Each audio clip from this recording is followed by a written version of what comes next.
Eu li que foi meio que uma coincidência, né? Esses três psicólogos trabalhando ao mesmo tempo, numa observação, trazendo para o campo científico uma observação de um comportamento padrão na sociedade, que em algum momento vocês se encontraram e falaram, poxa, a gente está falando da mesma coisa. E aí o Roberto Crema foi lá e deu um nome para esse problema que já estava sendo observado. É isso, Roberto?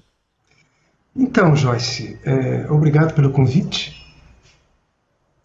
Foi assim, o Pierre Weill, que é um psicólogo francês que introduziu o psicodrama no Brasil, um pioneiro da abordagem transdisciplinar e transpessoal, ele esteve na França uma ocasião, depois que ele fez um retiro chamado 333, 3 anos, 3 meses e 3 dias, num lamastério tibetano, e foi visitar e fazer uma jornada em Saint-Bon, um instituto no sul da França, dirigido por Jean Villelou, por sua vez um psicólogo, teólogo, com dezenas de obras escritas, muito relevante a atuação do Jean-Yves, e foi quando o Pierre Weill escutou a primeira vez o termo normose, a patologia da normalidade. Quando ele retornou e nós nos reencontramos no Brasil, ele soube, e eu mostrei para ele num livro que eu escrevi no início da década de 80, o termo normose, que eu falo aqui no Brasil desde a década de 70. O Pierre ficou muito impactado. E nós reunimos então o Jean Villelou, ele veio da França, o Pierre já morava conosco, e realizamos um simpósio em setembro de 2002, que originou esse livro, que já foi publicado por 2 editoras, está talvez na 20ª tanta edição, não sei, chamado Normose, a patologia da normalidade. Incrível, muito bacana. E o que seria exatamente normose, assim, de uma maneira bem sucinta e didática? A normose é uma anomalia de uma mediocridade de massa, ou seja, é a norma, é um conjunto de normas, de padrões atitudinais, que tem a sustentação de um consenso social e são patogênicos e patológicos em alguma medida, podendo levar inclusive à morte, à destruição. Como, por exemplo, a devastação dos ecossistemas, o consumismo, podemos falar de uma normose do patriarcalismo de 4.000 anos, da própria escravidão, que foi uma normose terrível e que ainda tem resquícios, enfim, e outras normoses.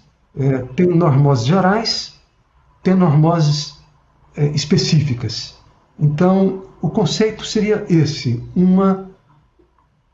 um conjunto de comportamentos, normas e atitudes que que têm o consenso social e são patológicos em alguma medida. Entendi.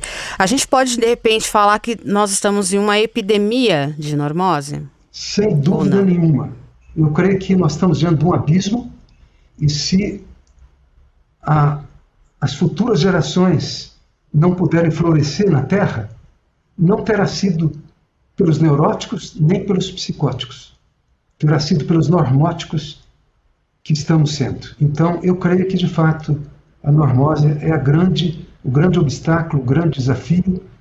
É uma patologia silenciosa que está em todas as camadas, em todas as dimensões do saber e do fazer da humanidade e tem nos trazido devastações, sobretudo nos últimos tempos, na humanidade de forma geral e, por que não falar, no Brasil. Bacana, importantíssimo isso. Vera, esse consenso social de que temos que ser iguais né? Que tudo tem que ser igualzinho. Porque assim, dizer que algo é uma norma não quer dizer que é aceitável. E a gente com frequência confunde isso, né? Então, o pai bate no filho, enfim, os pais têm uma atitude agressiva, de repente, com os filhos, inclusive agressiva para além do verbal.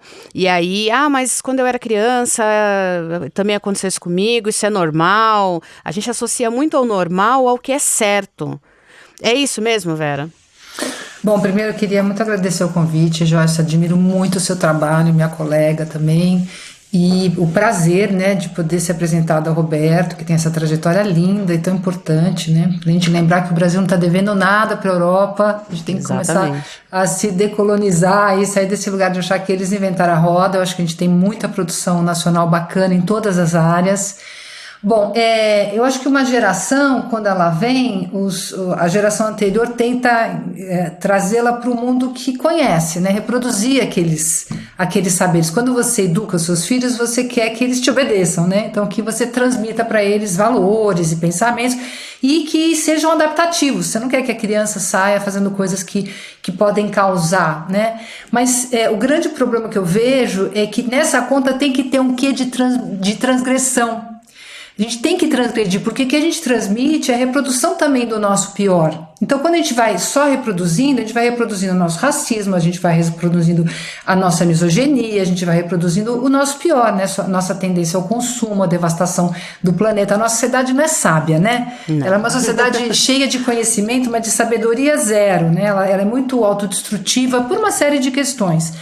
Então, eu acho que quando o Roberto traz que a gente tem que fazer furo nessa aspas, normalidade, no que a gente chama de normalidade, e fazer furo nessa tendência à adaptação, eu acho que é fundamental, porque sem isso a gente só vai reproduzir o nosso pior.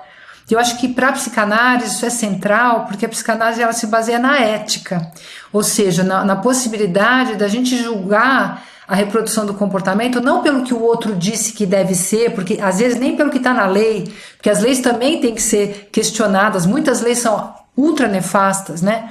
Então eu acho que, para mim, o que ele fala é música para os meus ouvidos, porque a questão ética está colocada, né? A gente sair do que supõe que deveria ser, do que é adaptativo, do que, aspas, é normal, em nome do que é ético, né? Pensando no bem comum, pensando nas próximas gerações e rompendo, assim, barreiras